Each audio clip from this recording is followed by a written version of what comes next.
بسم الله الرحمن الرحيم. الحمد لله رب العالمين. الله أكبر الله أكبر الله أكبر لا إله إلا الله والله أكبر والله أكبر ولله الحمد. dhammaan shacbiga Jamhuuriyadda Soomaaliya iyo ummadda Soomaaliyeed meel kasta aad joogtaan hambalyo ciid mubaarak kul caam wa antum bikhair.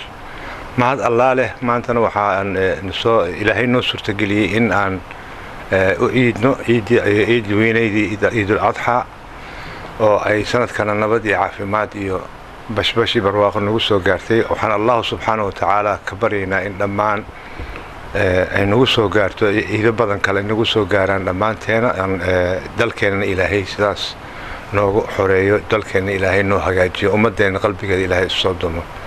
waxa iga xasuusinaa waad ogtihiin, laakiin waa iga xasuusin in aan la ilaawin masaakiinta iyo fuqarada Soomaaliyeed aanu leenahay in maalmahan ciida ayagana laga faraxsiiyo oo kii haystana maxaysta wax u dhiibo ka maxaystaan inuu martaa isagana iimaankiisa alla u sugo wixii asaga ilaahay siiyo oo ku iido ayaan ka codsanayaa dhammaan inta tujaarta ah ama ninkiiba haysto inuu martaa ka qayb galo aysan ka fakanin fursadatan oo subxaanahu wa ta'ala oo ajar weyn ka siinayo in ay sadaqada badiyaan oo socodka badiyaan, salaanta badiyaan, ammaanka badiyaan, nabadda badiyaan, alla barigana badiyaan ayaan idinka codsanaynaa.